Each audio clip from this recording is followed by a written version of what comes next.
Олылардың жұмбақ сыры.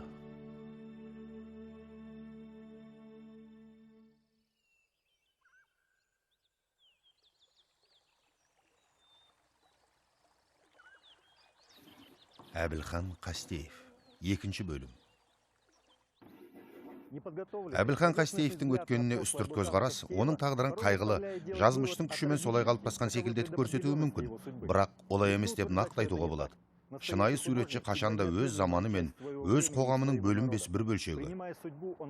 Осы тағдырына мойынсұнған ол, өзін артылған жұрт алдындағы борышын толығынан қабыл алады. Ол өмір дәмін сезіне отырып, соны бейнелейді. Әбілхан Қастеев 20 ғасырдың басындағы Жаркент маңындағы Қытаймен іргелес шағын Шежін ауылында дүниеге келген. Әкесінен ерте айырылып, 8 жасынан қой бақты. Көп уақытын жалғыздықта өткізетін бала, ағаш пен тастардан ұсақ-түйек бірдеңелер жасаумен айналысатын. Әбілханның суретші болуға деген құлшынысы қашан қалыптасқаны жұмбақ күйінде қалды. Иә, сірә бұл қиын болар. Шынын айтсам, өзім түсініп, түйсін алам. Мәселен, егер қазіргі заманғы суретшілермен салыстырсақ, айталық ең атақты деген қазақстандық суретшілер Ерболсын Мелдебеков, болмаса Саид Атабеков, екеуі де Қазақстанның оңтүстігінен көркемөнер ортасында өскен адамдар емес. Бірінің әкесі тепловоз машинесі, ал екіншісінікі мұғалім болған. Солардың бірі маған: сізге жақсы ғой, мектепті оқыдыңыз, университетке түсетініңізді де білдіңіз, тағысын тағы деген еді. Ал менің маңдайыма қауын өсіруді жазған секілді көрінетін дейді. Сол айтқандай Қастеевтің тағдырына да қой отарын өргізіп, әйтпесе бәлкім Түрксіб магистралы құрылысында болуды жазу әбден мүмкін еді. Ауылдағы қазақ әйелдерінің талғамы жоғары болатын. Мәселен, киім түсін таңдағанда, бәлкім осы қасиет шешесінен дарыды ма екен. Өйткені үйіндегінің бәрі шешесінің қолынан шыққан заттар еді.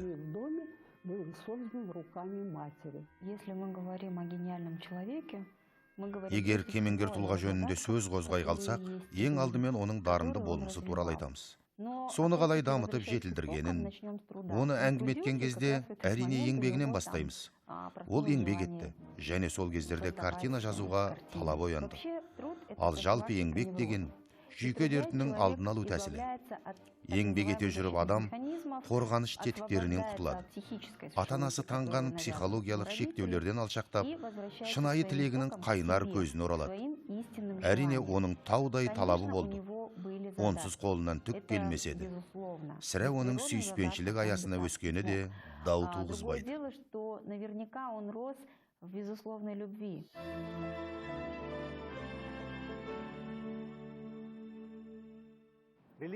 Ол заманның діни дәстүрі адамдар мен жан-жануарларды бейнелеуге тыйым салатын. Шығармашылық құқығын қорғау және ықтимал шатақтан бой тарту үшін Әбілхан күтпеген қылықтарға барған. Ол алдымен жергілікті қауым қадір тұтатын әулиенің бейнесін салып, соны өзімен алып жүріпті. Суретші болу деген үлкен таңдау, тәуекел. Бүкіл болмысын сол жолға арнаған тәуекел. Меніңше Әбілхан Қастеев қатты жалғызсыраған адам болған тәрізді. Бұл өз таңдауы.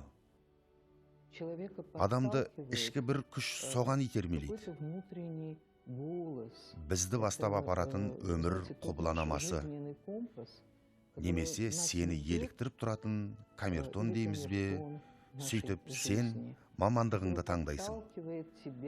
Сайып келгенде өз тағдырыңды таңдайсың. Өйткені өнер деген жұмысыңа бардың, сосын үйіңе келіп отбасыңмен бірге болдың дейтін әлде бір қызметтік жағдай емес қой. Бұл суретші үшін азапты хал ахуал.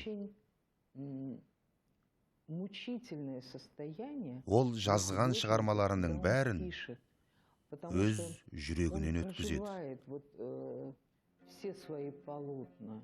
1919 жылы Әбілхан туған ауылынан Жаркентке кетеді. Мектепке барады, бірақ өзін балалардың арасында еркін ұстай алмайды. Оны төте және латын жазуына жергілікті молда Мәжен Қайырманов деген кісі үйретіпті. Әбілхан бірнеше жыл бойы Жаркентте қарапайым жұмысшы болып еңбек етті. Оның сақталып қалған алғашқы картиналары сол кезеңде дүниеге келгендер.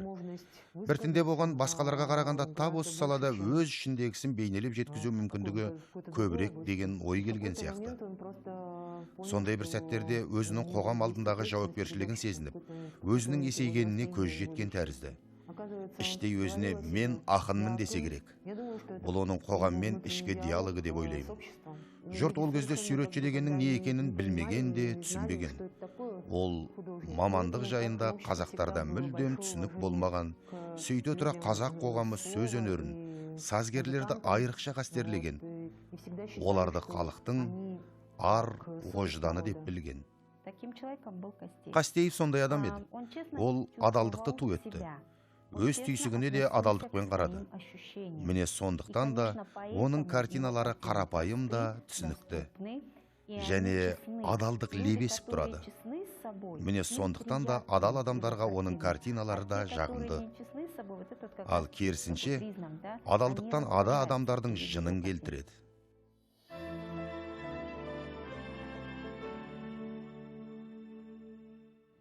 1928 жылы Әбілхан Түрксіб құрылысына барады. Сурет салуын жалғастыра береді. Тегінде оның еңбектері Саламатов деген газет тілшісінің фотоматериалының арқасында мәлім болған. Сонсын аудан басшысы Сұлтанғазы Сауранбаев деген адам Зверяк есімді кеден офицерінің өтінішімен оны Алматыға оқуға аттандырады. Ол осы кезеңде өмір сүрді. Осы кезеңге сенді. Өйткені өзі де жаңа өмір басталған жерге келген болатын. Түрксіб құрылысына да өз бетімен келді ғой. Осы жерде Түрксіб тақырыбына қатысты акварель деген суреті туады. Осы акварель ерекше қайран қалдырады. Бірнеше қылқалам сілтенісінен ол кең даланы, болат сайгүлікті, аса айқындықпен, дәлдікпен салып шыққан. Қастеев көп портреттер салған. Осы портреттерден мұның өнеріндегі аңғырт сарын аңғарылады.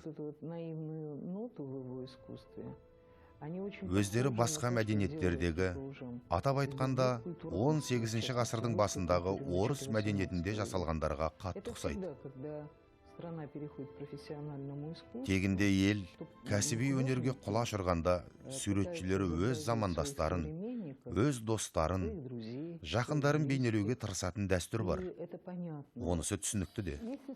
Егер алғашқы еңбектерін салыстырсақ, барлығы жақтауға салынатындар. Яғни ол өз жақындарын, туыстарын, таныстарының бет бейнесін тура қаратып салған. Бұдан кейін портреттерін қырынан жазатын болды. Ал қырынан салған соң, ол жақтауға сыймайды.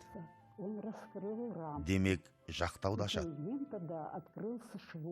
Сөйтіп алдынан кең дүние ашылады. Бірақ кең дүние кең мүмкіндіктерді білдірмейді ғой. Кең әлемде жоғалу, өзіңді ұсақ түйекке қор қылу оп-оңай. Немесе кәнігі шеберлердің көшірмесі болып кету. Бірақ Әбілхан Қастеев жоғалмады. Ол өз жолын таңдады. Біздің кейіпкеріміздің мінезі шығармашылығының ұлы құпиясы досында. Алматыда Қастеев Құлудовтың студиясында болады.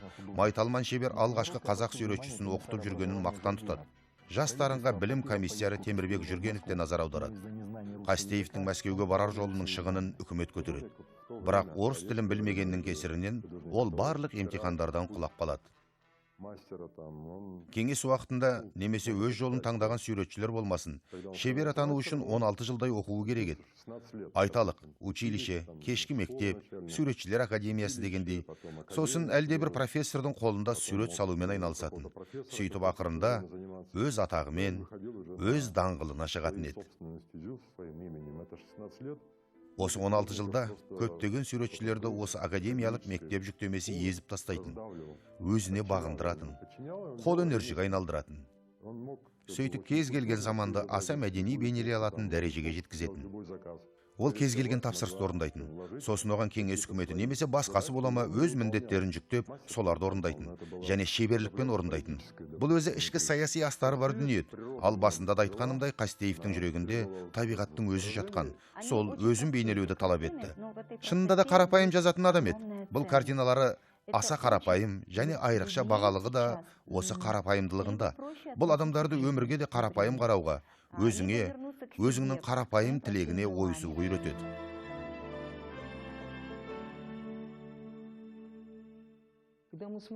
Осы 20-30 жылдардағы портреттерге қарап, көрермендер кейде неге сонша қатаң, келбетті портреттер дейді.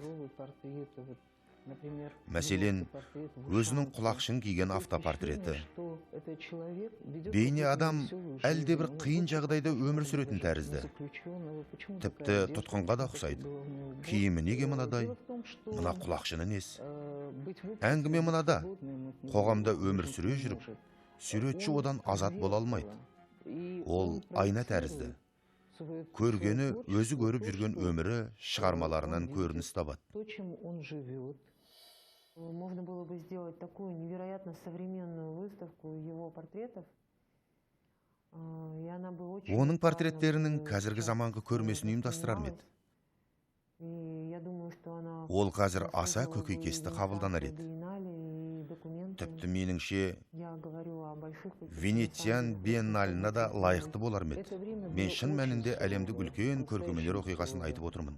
Бұл өте қатал кезең болатын. Шын мәнінде қатал. Өйткені қазақтарды отырықшы өмірге күштеп көндірген. Ол заманда талайы шетел асып, алыс елдерге кетіп қалды. Кеңес үкіметінің бұл саясатымен келіспеген. Көшпенділерді отырықшы өмірге көшіруге наразылықтан отандарын тастап кеткен адамдардың үшінші ұрпағы елге енді ғана оралып жатыр. Ол заман адамдарға аса ауыр тиді. Қазақстан шын мәнінде ГУЛАГтың үлкен аумағы болғаны да жасырын емес. Ол тап сол кезеңде пайда болған лагерлер жүйесі еді. Ол заманда сұмдық ашаршылықта болды. Міне осылардың бәрін мына портреттерден сезінем, және кез келген адам көреді деп ойлаймын. Үлкен суретші Әбілхан Қастеевтің қам-қарекетсіз өмірі жайында бірер сөз. Өнер туындысына мемлекеттік тариф онша жоғары еместі. Ол шамамен 140-160 рубльді құрайтын. Әрине біздің заманымызда мына картина ең аз дегенде 10 000 долларға бағаланар еді. Ақшамыз қашанда жетпейтін. Өйткені отбасымыз үлкен, қонақтарымыз көп, туыстар да көп. Келген кеткендердің бәрін ішкізіп жегізу керек. Ал әкемнің тұрақты еңбек ақысы болған емес. Тек тапсырыстармен жұмыс істейтін. Бірдеңе алады, бірақ онысы заматта жоқ болады. Осылайша өмір сүрдік. Әлгі хрустальдар, алтын күміс дегендерге қызыққан да мұқтаж болған емеспіз. Әке шешеміз де соларға қызықпады. Бірде шешемнің бұл тірлікте тек аса қажетті заттар ғана керек дегені әлі күнге есімде. Ол осы қарапайым өмірдің жыршысы ғана еді. Кейінгі суретшілер мен көрермендердің ұлттық өнер не деген сауалына аса қарапайым адам Әбілхан Қастеев тамаша жауап бере алар еді.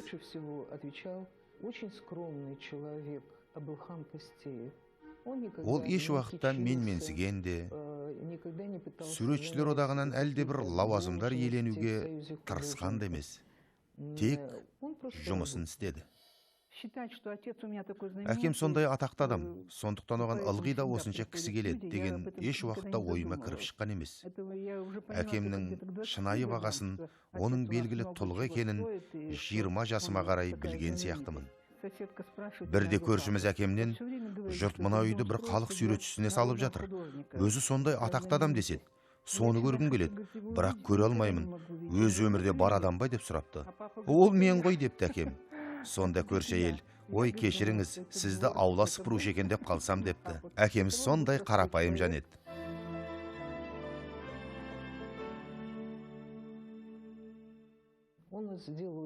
Ол соншама көп жұмыстар тындырды. 70-ші жылы мұражай ашылып, оны Әбілхан Қастеевтің атымен атағанда, бұған бірде-бір қарсы адам болмаған сияқты. Өзі шынында да ұлттық суретші еді. Егер шешем әкеме соншалықты қамқор болып, жай барақат жұмыс істеуіне мүмкіндік жасамағанда, ол мұндай атақты суретші бола алмас еді деп ойлаймын. Оған шешем бар жағдайды туғызды. Дер кезінде тамағын әзірлеп, балаларға қарап, кірін жуып, киімдерін даярлап, бәріне де үлгеретін. Суретші өмірбаянына қайтып оралайық. 1934 жылы Қастеев Мәскеуге қайта жол тартады. Бұл жолы оған Анна Фурманова қамқор болып Әбілханды кешкі суретшілер мектебін орналастырады. Мәскеудегі жерлестері ақша жағынан көмектесті, ал қарыздарын Шығыс өнері мұражайына 2 картинасын сатқан соң қайтарған. Шығармалары 160 рубльге бағаланыпты. Бірақ Мәскеудің климаты жақпаған Қастеев Алматыға қайтып оралады. Оны 1937 жылы суретшілер одағына қабылдайды. Осылайша ол өмір бойы өзінің қайталанбас стилімен Қазақстан тарихының жылнамасын жазумен болады. Өткен ғасырдың 90-шы жылдары отанымыз коммунистік идеялар догматынан айырыла бастайды. Қоғам таяудағы өткендерге тым сыни көзбен қарап, оған байланыстылардың бәрінен бас тартуға көшті. Бірақ бұл сыннан Қастеевтің сүрінбей өткенін айта кету керек. КСРО-ның құлауымен 90-шы жылдардың жаңа өнері, жаңа заманмен бірге қызықты жайттер де болды.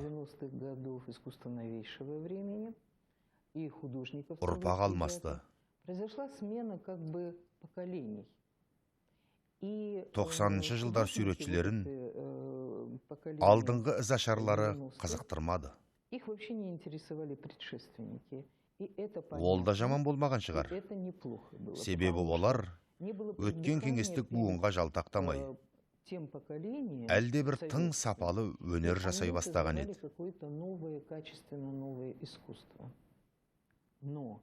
Әрине, біртіндеп. Ақыры өз істеріне сенім артқан соң, әркім өзін, өз мәнерін тапты. Көрмелер ұйымдастыра жүріп, олар біртіндеп кеңес заманының суретшілерінің еңбектеріне де тәнті болды. Олардың шеберліктерін бағалады. Мұражайға, мұражай көрмелеріне баратын болды. Бұрын олай етпейтін. Уақыт бәрін өз орындарына қойды. Әбілхан Қастеев қайтадан Қазақстанның бірінші нөмірлі суретшісі атанды. Оның еңбектері кез келген коллекционер үшін таптырмас олжа. Әйткенмен өкініштері жоқ емес. Мәселен, қазір рынокта Қастеевтің атын жамылған жалған дүниелер көп. Кейбір сарапшылар олардың саны айтарлықтай, бүкіл ұсынғандардың 80%-ай деседі. Және бір көңілге келетіні, суретші картиналарының басым бөлігі арнаулы күтімді қажет етеді. Сондықтан көрермен алдына сирек шығарылады. Әкемнің 100 жылдығын атап өткенде, өнер мұражайында көрме ашылып, сондағы еңбектердің көптігіне қайран қалдым. Бұрын өзім көрмеген қаншама туынды жүр. Бәрін қордан алып шығыпты. Әкемнің дарынына, еңбек қорлығына сол жолы шынымен тәнті болдым. Ол еліміздің бүкіл тарихын, еліміздегі күллі өзгерістерді сурет арқылы таңбалауға тырысыпты. 90-шы жылдардың басында коллекция жинау үрдісі тез дамиды. Өйткені, тіпті өнер атаулыдан алыс дегендердің өздері Қастеевтің аты Қастеев. Оның жолы бөлек екенін білген. Сатып алу керек болса, Қастеевтің картинасын алу керек. Яғни осы сәттерде өнердің талассыз лидері коллекция жинау жөнінен де көш басынан табылған. Бесспорный лидер искусства стал бесспорным лидером и коллекционирования. Коллекционерлер қызығушылығын ешкім әдейі қыздырып ынталандырмайды. Бұл өздігінен болатын құбылыс. Бізде кеңес дәуірінен сұранысқа ие бірнеше суретші болса, алғашқы сатыда тағы да Қастеев тұр.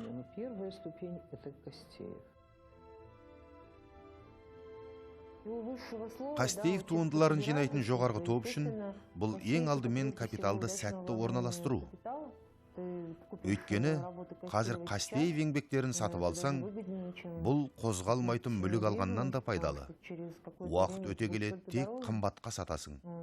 Жалпы өнер туындысы деген ақша салудың ең тиімді тәсілі.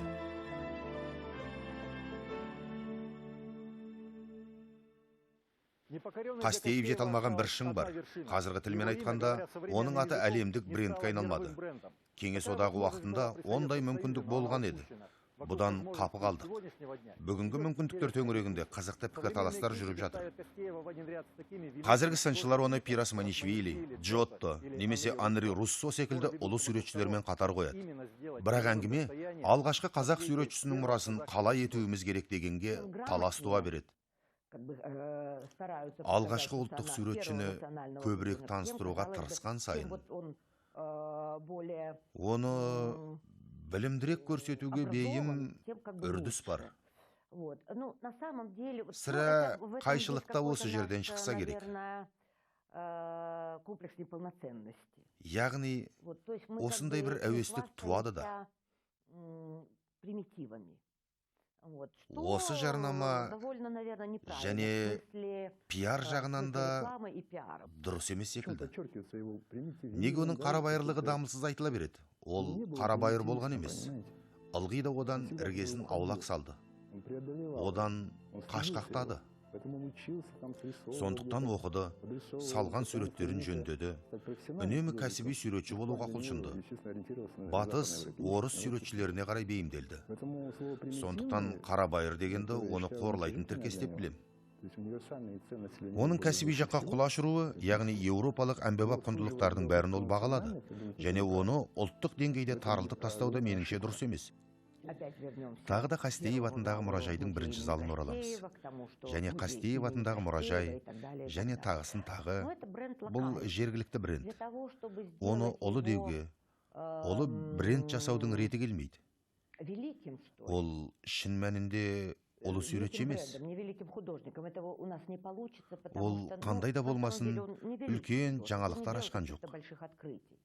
Бірақ елді көрсетуші ретінде әбден пайдалануға болады. Яғни елді жұртқа әйгілеген суретші ретінде. Өйткені Қастеев бейнелеген қызықты көріністер енді еш уақытта қайталанбайды деп ойлаймын. Мәселен, қыз алып қашу, қалыңдық алып қашу, немесе қойшы, немесе трансфер магистралының ашылуы деген секілді.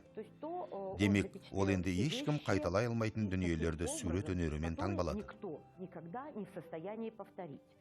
Бұл жағынан одан бренд жасауға болады. Бірақ оны тым ожар қылықпен емес, сауатты түрде жасау керек.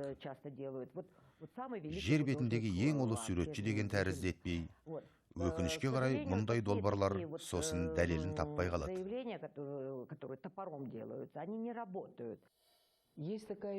Осы Қастеев және басқа да ұлттық суретшілерге байланысты тағы да бір жағдай, мемлекеттік құрылымдар тым тәуір ниетпен солардың аттары және шығармалар арқылы шетелдерде белгілі бір мәдениеті бар мемлекет ретінде бедел жасақтауға талаптанатын жағдайлар болады. Бірақ бұл әлгі елдердегі көрермендер арасында түсінбеушілік туғызады. Өйткені таза ұлттық игілік болып табылатын дүниелер бар ғой.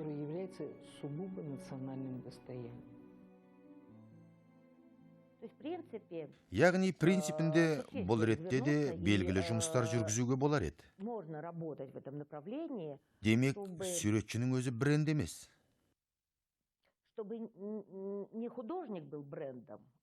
Айталық, оның заманы және мүмкіндіктері бренд болса, солай етуге болатын шығар. Міне, қазіргі кездерде жазықсыз жазалауға ұшырап, 30-40 жылдары Қазақстанға айдалып келген суретшілер ашылып жатыр. Міне, нағыз құтқарып қалатын солар. Ал Қастеевті құтқарудың қажеті жоқ. Тек соның үлгісімен және шығармашылық арқылы бейнелеу өнеріне қызығушылықты күшейту керек. Бұл картиналар әлде бір интерьерді безендіру үшін емес. Бұл сол заманның жылнамасы, терең тарихтың бейнеленуі. Түсінемісіз?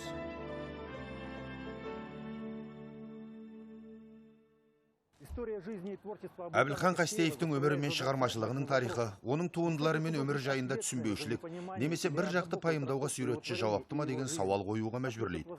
Жоқ, бұған жауапкершілік көтеретін бізбіз. Потому что есть такое понятие, Қастеев как жөнінде мир айтсақ, Әбілхан ол неге Қастеев. тамаша суретші деген сұрақ Он туындайды. его создавал. Өйткені всю Әбілхан свою жизнь, Қастеевтің он его әлемі создал. деген ұғым бар. Есть такое ощущение. Ты Ол соны когда өмір бойы открываешь жасады, книгу, және жасап та кетті. его работ, Сондай түйсік бар. ты можешь Оның еңбектері туда жинақталған кітапты ашып, окунуться, соған но оймен шомылуыңа болады. Ең бастысы пожить. осы. вот. Ол керек пе, жоқ Самое па, главное. өзі жақсы суретші ме, Нужно әлде много олай спорить, емес пе это деп шексіз нужен, таласа беруге не болады. нужен, важен, не Бірақ важен, Әбілхан хороший художник или Қастеевтің плохой. Но өз как әлемі идет бары мир Әбілхан ешбір Қастеев, талас туғызбайды. однозначно.